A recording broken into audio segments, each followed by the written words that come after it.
All right, good morning. Welcome back to our Bounce Back Health and Wellness series here. And I first want to start us off with a quick quote. I used this yesterday for something I did, and I think it's a good one. But it does not matter how deep you fall. What matters is how high you bounce back. So, I know yesterday I talked a little bit about bouncing back, and that's kind of what this week again was going to be about. And I said that there's certainly numerous stories of people bouncing back from tough things, and we're trying to look back to last year, see what we've learned and, where the tough parts were and bounce back from those. And so in order to do that, we got to try and kind of look into our tool belt and find some things. So I picked out a few random things today that I want to use as examples for me.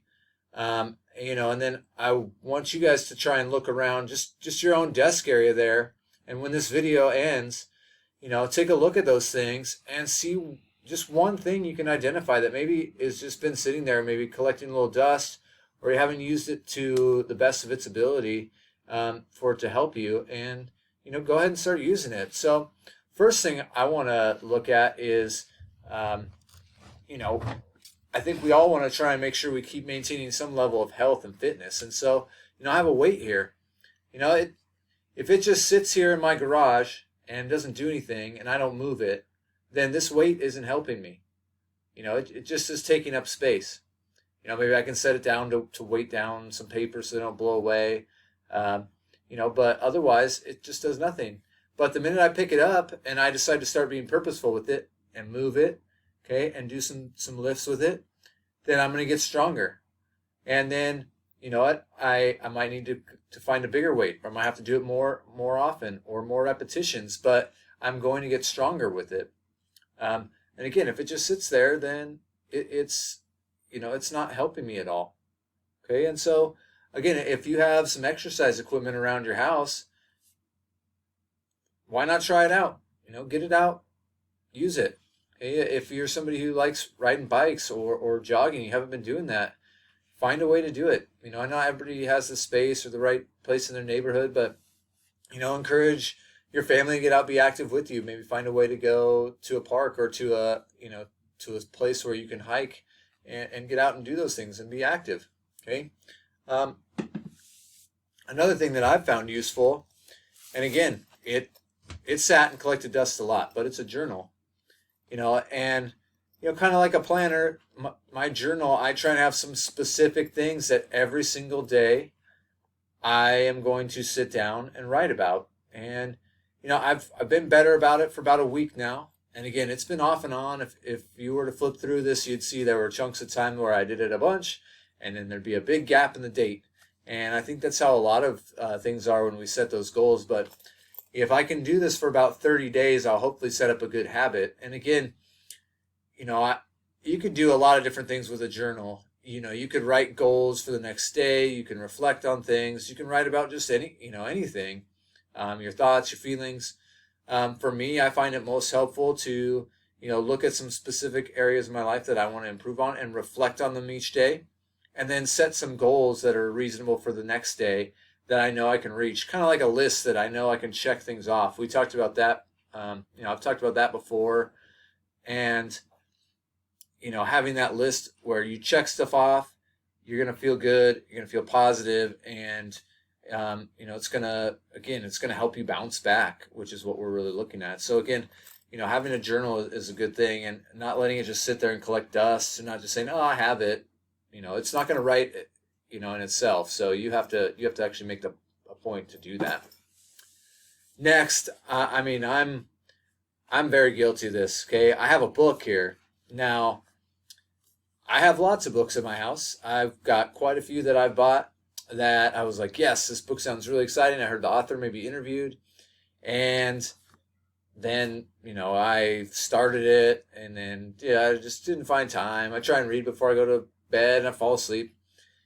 And so, one thing to help me bounce back and continue to grow is I'm trying to find some books that were recommended by people who are like-minded like me, who teach or coach. And so this book called Grit by Angela Duckworth is something that I'm going to try and read. It was really recommended by a couple different coaches that I've talked to. And again, it does me no good right now with no bookmark in it and not having started it. However, once I sit down and I find the time and I start doing it, it's going to be able to benefit me a lot. I'm going to learn from it. It's going to exercise my brain. And so, I need to make a point and be purposeful. Again, there's another word that's good is be purposeful about finding the time to do this. And, I'm not saying that these are the things that all of you need to do. Some of you, if you're, when you're students, you got to find time to do your work. Again, as teachers, as coaches, those people are trying to find time to grow, and they got a different set of priorities. But it's hard to always just find time to read something that is going to help you out. And so again, you got to try and find time for that and be purposeful about setting aside that time, finding the time of day, finding the place, and finding what's going to motivate you to do that. So I think in order to bounce back, we do need to just kind of check out the tools we have around us and see. Another great tool of support is friends and family members. Some of them may be really good at doing certain things that you want to be able to do, and they can maybe give you some tips and tricks on how to maybe be more active. What works for them in terms of reading, journaling, writing in a planner. All these different things that, are typically New Year's kind of resolutions. And in this year, a kind of a bounce back kind of thing. Like, I'm going to do a better job. And I'm going to try and find a way to be positive. And this is how I'm going to do it. But, again, friends, family, teachers, all these people around you are there to help support this as well, if you ask. The worst thing that happens is somebody says, no, I can't really help you with that. And you know what? Then you find another resource. There's so many resources out there now, online, library. You can still get books, even apps on your phone you can get books from, for free and check them out and, learn how to do some of these different things. So again, just try and find ways that are going to help make this week, this month, this year positive for you and allow you to bounce back from, a tough 2020 where, again, all of us face some sort of adversity. I'm not saying that we all face the exact same level of it, but, we all had some difficult times, some times where we were maybe a little nervous about how things were going to go. And, now we're ready in a new year to hopefully bounce back. And again, some of that's out of our control, but some of it is very much in our control. We can help keep ourselves healthy.